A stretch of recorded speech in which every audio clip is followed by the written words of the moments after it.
Hello, William Mean here. Glad you could drop by. I did some rework in this, and I was right, almost right.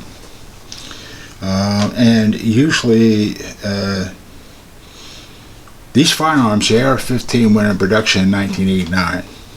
They stopped production in 1994. In September 13th, 1994, is when the Clinton or the Brady bill assault weapon ban went into effect. September 13, 2004 it was just removed because it didn't do anything to stop crime. Well, the anti-gun people and the Democrats had a fit about that. If you like this, share it, subscribe, give me a thumbs up, and let's move forward into this. Politicians have one thing in mind, and that is to disarm the public. Period. That's the goal. And the goal is basically, if you look at what they want to do and you don't see what they want to do, there's two different things here that you don't know about. One, they don't like the Constitution because it doesn't work in their favor. Two, they don't like the courts because they want to pack the courts for their own agendas. If we look back in history, courts that are controlled by the government usually doesn't work well for the person going in front of the court. If you know what I mean, you're guilty automatically because the government says so. The court's going to agree to it, and it's just a formality. If they start doing that here with the Supreme Court, you can guarantee every law that was already written on the Constitution will be, no, that's not what I mean, no, that's not what you say, no, that's not what this, we're going to overturn Bruin, we're going to overturn this, the whole 9 yards. And that's what they're going to do. That's the game goal. The second game goal is they don't want to get their hands dirty, the politicians and the elites. So they elect these groups out, these anti-group people out there who run around spreading all these stories of mayhem and destruction, and the AR-15 is a bad rifle, and the whole this and that back and forth. But do you know some of these anti-gunners own firearms? And they have permits to carry? I guess you're not supposed to know that, right? They don't tell you that. No. And here's another good thing, too, about this sort of thing. Everything is, they want to flip states. They don't want to flip states just to get elected. They want to flip states for control. I don't want to think that people have learned too much about a lot of this stuff, because control is a Democrat's passion. That is their everything. The only way they can do that is to put as much gun control out there as they can. But it's not just the AR-15. It's a start. But if you look at the Bill of Washington, it bans every semi-automatic firearm. Right, to every semi-automatic firearm, including semi-automatic shotguns. Now, eventually, they'll hit the rifles, which is the repeating rifles, and there were a few of them on there. And semi-automatic handguns. Eventually, some revolvers. The same thing that Canada did. Trudeau did the same thing. Well, does it end? No. The Democrats have a new assault weapon ban. I think it's S-25 or something like that. I'm not sure exactly how it works. But I was reading about it, and it bans just about everything, including the right to carry a firearm. No one's going to make it federally against the law, regardless of what your states will do. It's funny. The Democrats control these states, do not support the Supreme Court. But if the Democrats themselves write a law, we have to obey it. It makes no sense, does it? I had to keep thinking this myself, and this is why I couldn't figure it out, because You want us to obey what you tell us, but when it comes to the rights of the Supreme Court or whatever, that we're exempt from this. Wait a minute, we're American citizens. Yes, you do have a right to govern yourselves and your states, as long as you don't supersede constitutional law or the Bill of Rights. But lately, a lot of these Democrat-controlled states will tell you you have no rights, and we'll tell you what your rights are. We don't care about your rights. You will obey us. Interesting, isn't it? That's why they're pushing all these goofy laws. Now, as long as the Supreme Court is is a balance between the federal government and us, they don't want that. They want more power. Like I said, they want to control the courts, so that if they can control the courts, they can control the people. And they're going to take more and more away. And I wouldn't be surprised if they start altering the elections too. I wouldn't be surprised that. Nothing surprises me anymore.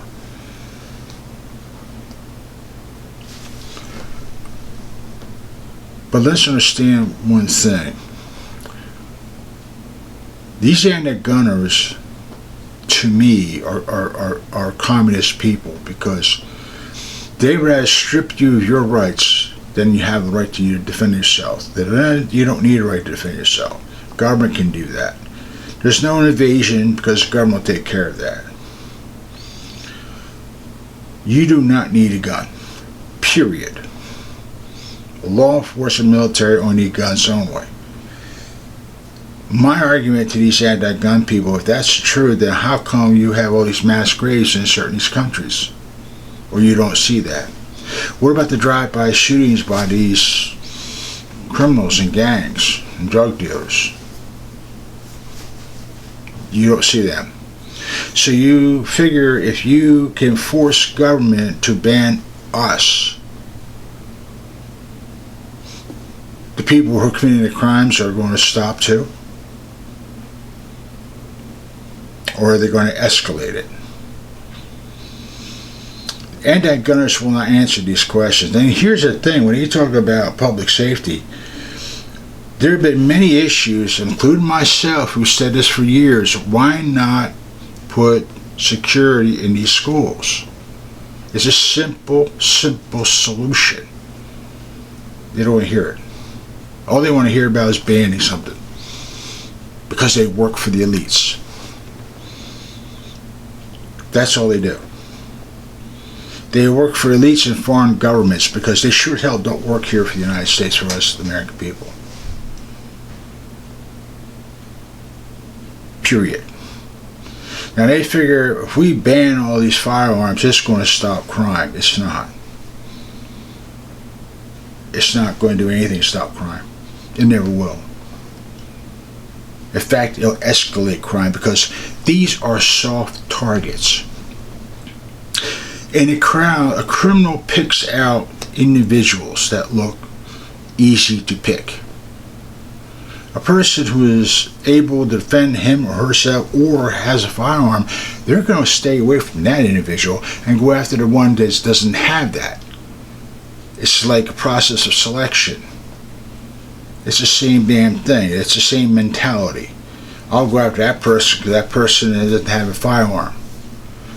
I have a knife. He didn't have a firearm. I'll knife the joker. Or that woman. I'll get her in her car and drive off. They'll never see her again. I'll have nothing to worry about. Or I'm in human trafficking today. I need some kids, or I need something to sell to make money off of for my employer.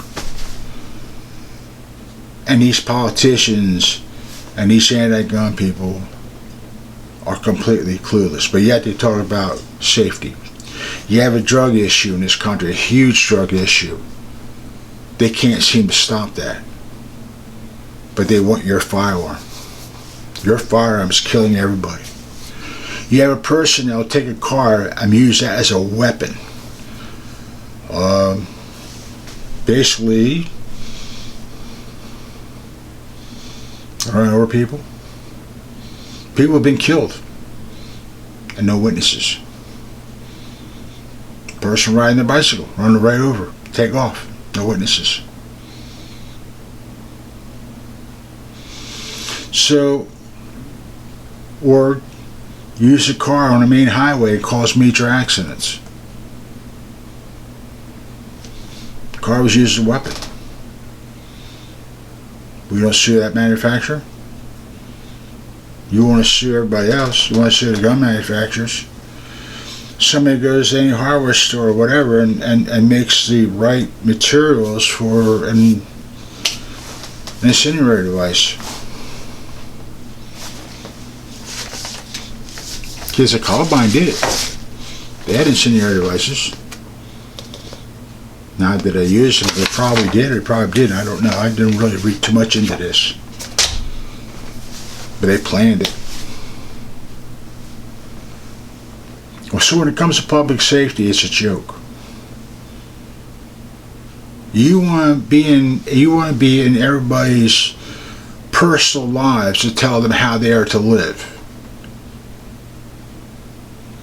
But when the shooting starts, everybody's disappeared. You're the one standing out there with your hands out when ain't a damn thing to defend yourselves with. But it's all a matter of public safety. That guy did not care about that gun-free zone sign.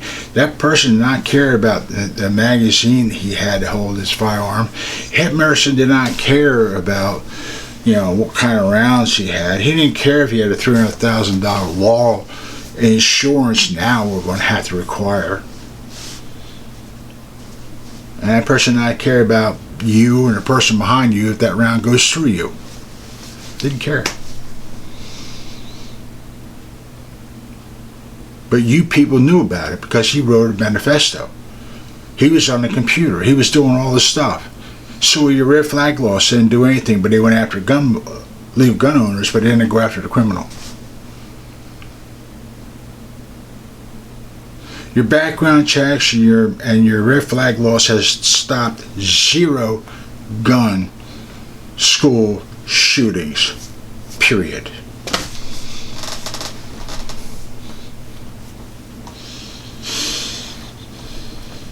And the interesting thing with politicians too, when it comes to this sort of thing, it's something because their elites are being paid. I mean, you got the UN breathing down our necks about people shouldn't own firearms. You got China breathing down our necks that people shouldn't own firearms. You got Russia's turning around and telling you, well, people shouldn't own firearms. Only the government should own firearms. Trudeau is doing the same thing in Canada, telling, yeah, Americans don't really own firearms. We have a military could do it. I guess the War of 1812 didn't teach us anything, and 9/11 sure as hell didn't teach us anything. And hell, the Nazis were blowing our cargo ships right off our coast here. But you know what? You don't need a firearm. When Russia invaded Ukraine, the first few towns they got a hold of, they either butchered, raped, and maimed, and killed people. We seen it on TV. We witnessed the information. Oh, I'm sorry. That was just all Russian misinformation, right? Or it's something that doesn't really exist. Person breaks into a person's home. You have women and children. Their husband's probably at work, or her husband's in the military, or he's probably injured in an accident, or who knows, or he's on the road driving a truck. But you don't need a firearm to defend yourself. Get a shotgun. Good luck with that. Because the anti-gun laws are so damn ridiculous, they'll just keep on going. We talk about public safety. Sure. When it comes to public safety, these anti-gunners are all communists as far as I'm concerned. They do nothing to stop gun violence. They have no idea how to stop gun violence, and they're just being paid because it's all about the same thing. They work for the elites. But you best assured that they have a firearm to protect themselves. Until then, keep your friends and family close. Don't be afraid to defend yourselves regardless of what the government says. I mean, you do what you want, but in my opinion, These anti-gunners need to be literally stepped on a little bit and re-educated. We're taken out to somebody's cemetery and say, here, you bury these people now. You pay for their families because of your rhetoric. Till then, you take care.